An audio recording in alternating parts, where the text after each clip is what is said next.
Hello everyone, this is KIDM the Man bringing you all another figure review or Megazord review of the Hasbro's Power Rangers Lightning Collection Zord Ascension project, Mighty Morphin Dragonzord.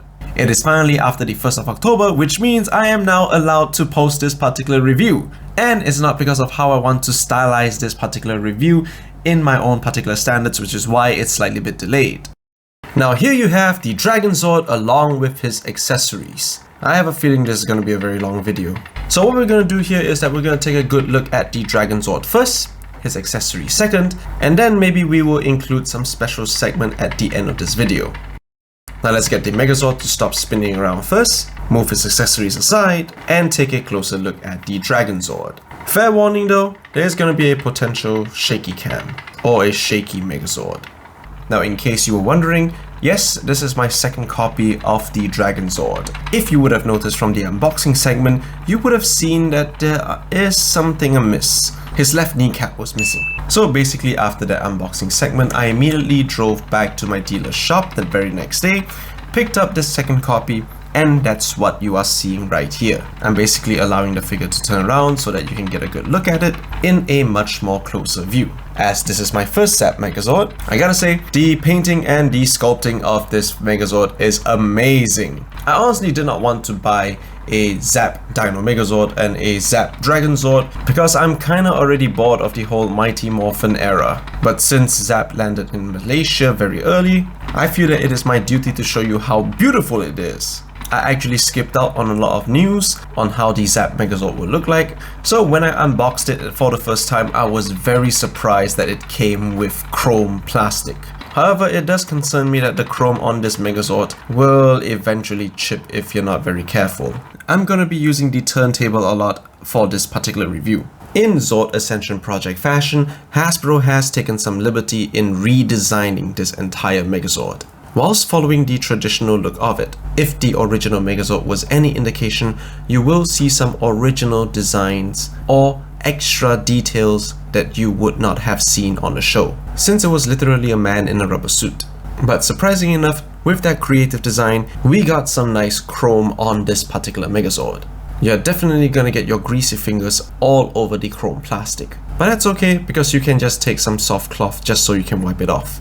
The Dragonzord head is nicely sculpted and detailed, and you can also see the wrinkly part of the Dragonzord nose that gives it some character. You might not be able to see it on camera right now, but you can actually see that this Dragonzord does have some red eyes, which is actually contributed by another separate part. And in case you didn't know, there is actually a cockpit on the head of this Megazord. And with some hinge joint friction, you can actually keep the cockpit locked in place. Simply just find a small opening on the head itself, and when you flip it open, there's Tommy.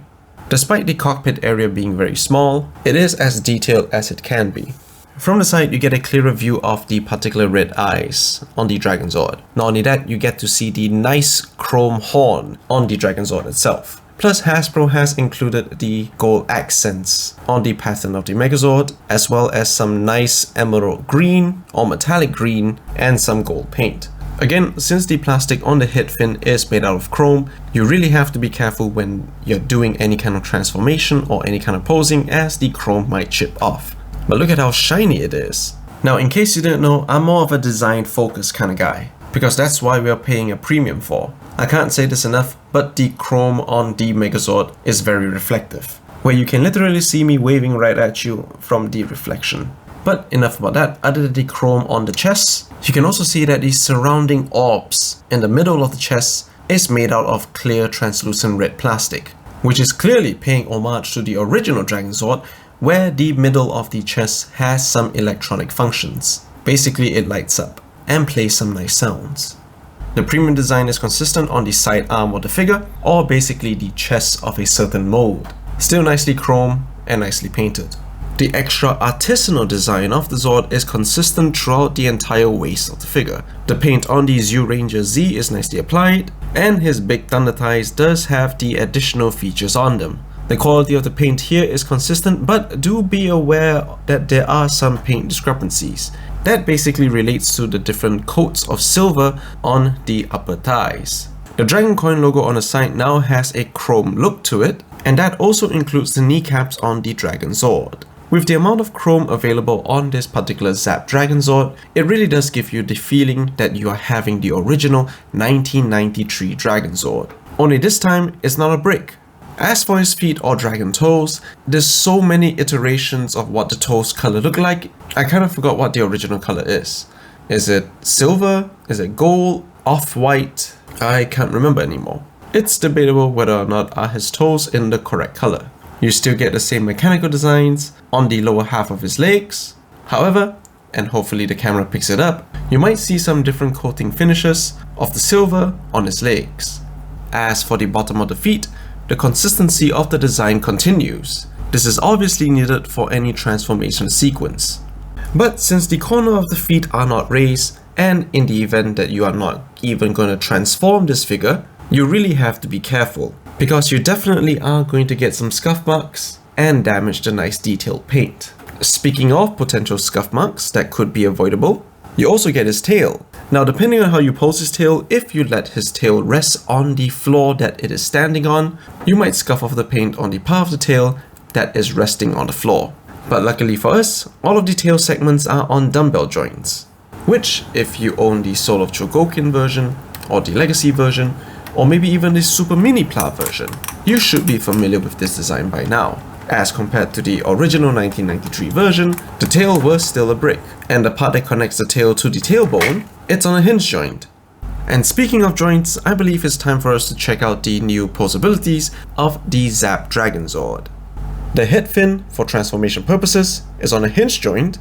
His jaw can move up and down, unpack his chrome chest from the body, and you will have a hinge joint for his arm. But fair warning though, you really gotta be gentle with it, otherwise you might potentially break the hinge joint. As he can now spread his arms open, he will be able to welcome you in for a hug. And after taking a close attention on that hinge joint, I can safely conclude that you can't really rotate his arm. And just like the Sword of Chogokin version, you have this area here which allows him to extend his hand right out. You don't really need to put your finger in there to rotate it, just rotate it like normal by holding his hand, as there isn't a nub for you to use your finger to push it in. The Dragonzord hand is on a ball joint, and there's a hinge for you for extra articulation and for transformation purposes. Use a come hither motion to flip out his front skirt, and as you can see from the waist, there is a semicircle available, which is there to allow him to have a minimal ab crunch. His legs are on a hinge joint, which allows him to have a decent spread. The legs also has a nice ratchety hinge joint, which would allow him to kick up that far and kick back that far. There is a bend at the knee, which is required for transformation too, and his feet is on a ball joint, which allows him to have a nice ankle pivot.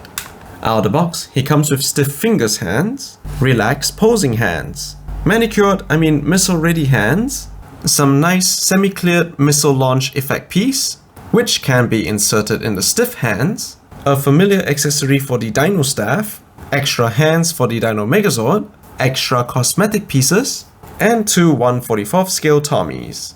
Fair warning though, if you want to put the alternative hands on the Dragonzord, you have to be extra careful, because the ball joint is super tiny, and since these hands are made of soft rubber plastic, sometimes the hole can get tight, so you might want to lube it up before insertion, because it's definitely a tight fit, and if you push too hard, you might damage the hinge joint on the arm. So all in all, the ZAP Dragonzord is pretty cool. It really brings back a lot of nostalgic memories, as if you saw the Dragonzord for the very first time. If you had the 93 version, which I don't, having the ZAP Dragonzord will take you back to that peaceful time when you were a kid. I, for one, never owned the 93 Dragonzord, so I have no idea how that feels.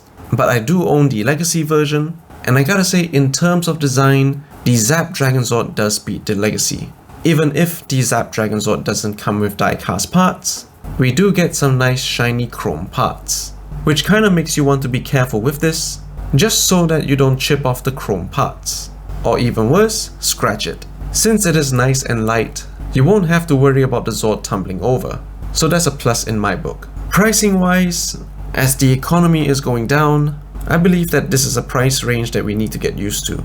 So if you only have the ZAP Dragonzord, this is as far as you go in terms of what you can do with it. But if you have the ZAP Dino Megazord, you're in for a little treat. And speaking of treat,